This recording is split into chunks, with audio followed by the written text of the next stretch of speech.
رسالت کا آغاز بھی قرآن کے ساتھ ہوا، یعنی اسلام میں توحید کا آغاز، رسالت کا آغاز، آخرت کا آغاز، سارا کچھ یہ اسی دن شروع ہوا۔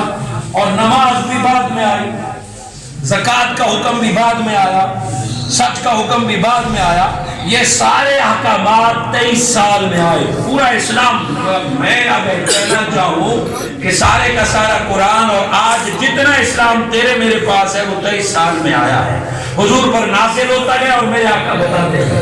قرآن نے کہا بس اب شراب حرام تو حرام، قرآن نے کہا جوا نہیں تو ختم، قرآن نے کہا منافقوں سے دوستی نہیں تو ختم، قرآن نے کہا مشرک سے دوستی نہیں تو ختم، قرآن نے کہا نماز فرض ہو گئی تو شروع ہو گیا، قرآن نے کہا رکوع کرو، قرآن نے کہا سجدہ، سب کچھ قرآن نے کہا جھوٹے پہ لعنت، آج کے بعد جھوٹ نہیں بولنا، آج کے بعد سچ بولنا ہے، الحمد سے لے کے ناس تک سارے احکامات قرآن میں ہے، سب کچھ قرآن میں ہے۔ اب سوال قرآن سے ہے کہ قرآن تو آیا ہے 40 برس میں، تجھ سے پہلے مصطفیٰ نے عرب معاشرے میں 40 برس گزارے ہیں، تو آیا آج، اے قرآن سچ کا تعارف تو آج کرا رہا ہے، نماز کی بات تو آج کرا رہا ہے، جوئے کی بات تو آج کرا رہا ہے، اے قرآن جس نماز کی تو بات آج بتاتا ہے 40 برس سے مصطفیٰ روز وہ پڑھا ہے۔ جس وضو کی بات قرآن نے اب کی ہے، میرے آقا پہلے وضو بھی کرتے تھے، غسل بھی کرتے تھے، سجدے بھی کرتے تھے، قرآن نے جس سچ کی بات آج کی ہے، اور ایک کافر بھی قرآن سے پہلے مصطفیٰ کو سچ کہا کرتے تھے۔ قرآن سے سوال یہ ہے کہ کوئی تو نئی بات بتا، تو کوئی نئی بات نہیں لایا، 40 برس میں مصطفیٰ نے جو زندگی گزاری ہے،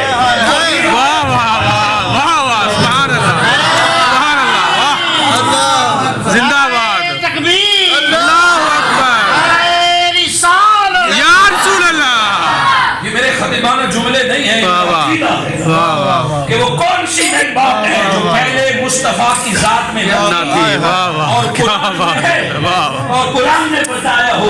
زندہ باد۔ بشر ہے نا، کمزوریاں ہوتی ہیں بندے، بشر سے غلطیاں بھی ہو سکتی ہیں، مگر مصطفیٰ کو اپنے جیسا بشر نہیں سمجھنا۔ کوئی آیت اتری ہو، کوئی آیت اترنے سے پہلے جب شراب حرام نہیں تھی تو پیا کرتے تھے، جب چیزوں سے نہیں روکا گیا تھا بغیر ذبح کے گوشت کھایا کرتے تھے، جب منع ہی نہیں تھا۔ ہائے ہائے مقام مصطفیٰ، بشر اسے میلی نگاہ سے دیکھتا ہے، کم علمی سے دیکھتا ہے۔ کیا کبھی ایسا ہوا ہے کہ حضور نے سوری کی ہو، معذرت کی ہو کہ قرآن نازل ہونے سے پہلے میں نے ایسا کیا تھا، میں نے ایسا کہا تھا، ایسا نہیں تھا، مصطفیٰ نے کیا، رب نے آیتیں بنا کر اسے قرآن میں زندہ باد۔ اس کا دوسرا رخ دیکھیں کہ قرآن حضور معنی و مطالب جانتے تھے۔ اللہ نے فرمایا الرحمن علم القرآن، کچھ مقامات پر ہے کہ ہم نے قرآن کو نازل فرمایا، نازل کرنا اور بات ہے اور سکھانا اور بات ہے۔ فرمایا انزلنا نحن نزلنا، کہ وہ گریجولی نازل ہوا، تو کیا ہے؟ فرمایا تم پر، تمہارے لیے قرآن نازل ہوا، الرحمن علم القرآن، اور نازل ہونے سے پہلے رب نے مصطفیٰ کو سارا قرآن پڑھا دیا، وہ سینے میں موجود تھا، اور جبرائیل علیہ السلام اب قرآن لاتے تھے کہ وہ جو سینے میں فلاں آیت ہے وہ سنا دے۔ جس ترتیب کے پاس ہمارے پاس قرآن ہے، جبرائیل علیہ السلام اس ترتیب سے نہیں لائے۔ جبرائیل علیہ السلام کی جو ترتیب ہے، جبرائیل علیہ السلام پہلی آیت لے کے آئے اقرا بسم ربک الذی خلق، اور ہمارے پاس جو قرآن ہے وہ 30ویں پارے میں اقرا بسم ربک الذی خلق، اور سورہ فاتحہ بہت بعد میں آئی ہے ہمارے ہاں، اس کے آغاز میں ہے، سورہ بقرہ بعد میں آئی ہے، اور ہمارے ہاں وہ پہلی سورہ ہے۔ وہ کئی سورتیں آخری دنوں میں آئی، آخری آیت آئی حج کے موقع پر، یوم اکملت لکم دینکم، وہ درمیان قرآن میں رکھ دی ہے۔ وہ ترتیب سے جبرائیل آیا یا یہ ترتیب ہے؟ جبرائیل ہے نوکر، یہی ترتیب وہ مصطفیٰ خدا جانتا ہے، زمین پر مصطفیٰ جانتا ہے۔ آج دیکھو میرے پاس جو قرآن 30 پارے جس ترتیب سے ہے، یہ عید ترتیب لوح محفوظ پر ہے، یہی 114 صورتیں لوح محفوظ پر ہے۔ وہ کس نے دیکھی ہے؟ کسی نے نہیں دیکھی، اور ہم نے یقین کر لیا کہ قرآن اپنے ہونے میں بھی علم مصطفیٰ سے منسوب ہے۔ آپ کو مجھے کیا پتا کہ یہ قرآن ہے؟ حضور نے بتایا کہ یہ اللہ کا کلام ہے، یہ قرآن ہے۔ تو بات ختم کرتے ہیں، کلام اللہ کا ہے، انہو لا قول رسول کریم، کہ سن لو یہ کلام اللہ کا ہے اور قول محمد مصطفیٰ۔ قرآن کو ماننے کے لیے پہلے زبان مصطفیٰ کو ماننا پڑتا ہے۔ جس کو زبان مصطفیٰ، قلب مصطفیٰ پر شک ہے، اس کا قرآن سچا نہیں ہے، اس کا پھر قرآن پر ایمان نہیں ہے۔ سو جتنی تشریح تھی پارے یہاں آیت قرآن کی کتنی ہے کوئی بتا سکتا ہے؟ 6666 پورے مجمع میں ایک شخص بولا ہے کتنی آیتیں ہیں؟ 6 چھکے کا تو پتا ہے نا، آخری بال پہ چھکا لگ جائے تو بس پوری قوم جیت جاتی ہے۔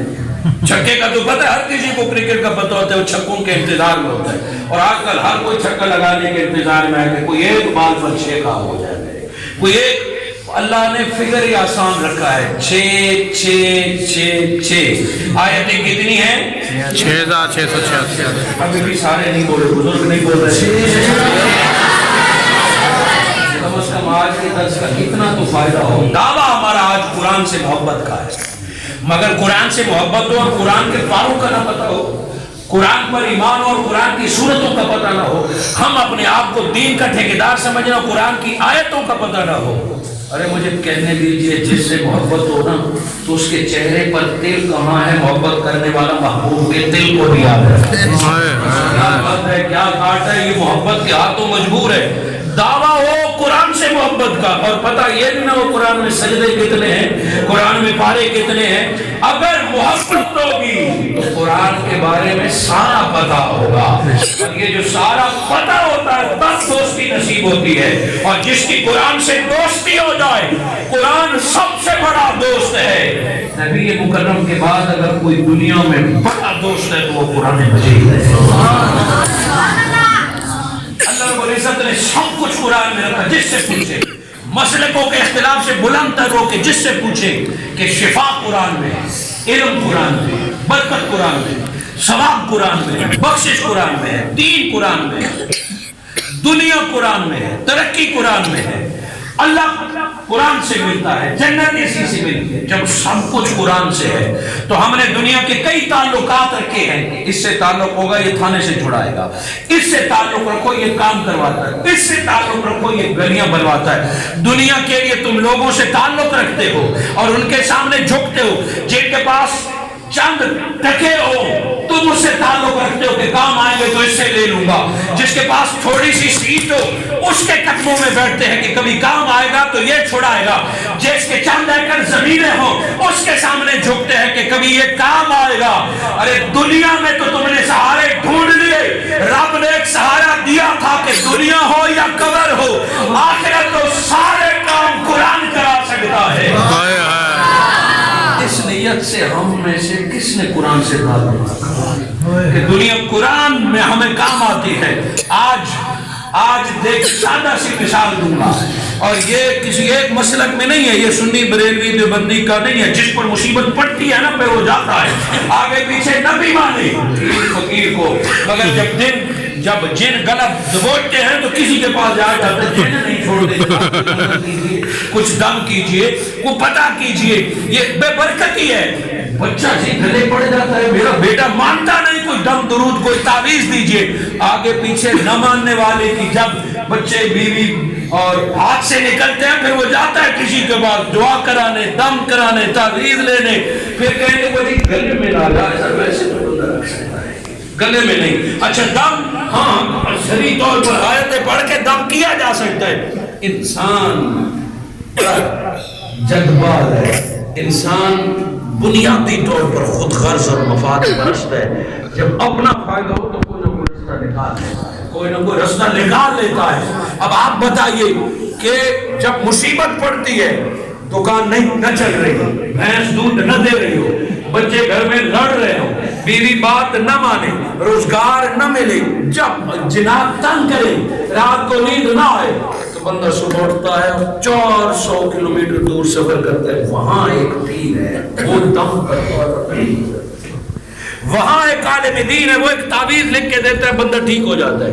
وہ 400 کلومیٹر جس صاحبزادہ کے پاس، جس امیر کے پاس، جس عالم دین کے پاس، جس شاہ صاحب کے پاس جاتا ہے، وہ کچھ اور نہیں کرتا، وہ ایک آیت ہی لکھ کے دیتا ہے، یا وہ ایک آیت دم کر کے دیتا ہے، وہ ایک آیت 400 کلومیٹر سے لکھ کے آتا ہے، اب ٹھیک باقی ہے، اگلے دن سے حالات ٹھیک ہو جاتے ہیں، ہفتے کے بعد ٹھیک ہو جاتے ہیں۔ کیوں؟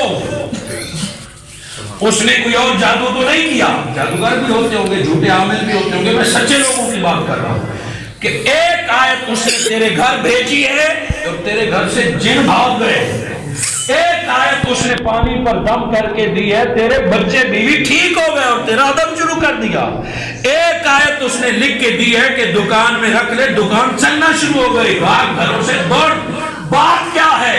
اس نے بھی ایک آیت بھیجی ہے اور نادان تیرے گھر میں 6666 آیتیں پڑھی ہوئی، 6666 آیتیں گھر میں پڑھی ہیں مگر جن نہیں جاتے، 6666 آیتیں دکان میں پڑھے مگر دکان نہیں چلتی، گھر میں 10 قرآن خرید کے پڑھے ہیں مگر بیٹا بات نہیں مانتا، نماز نہیں پڑھتے۔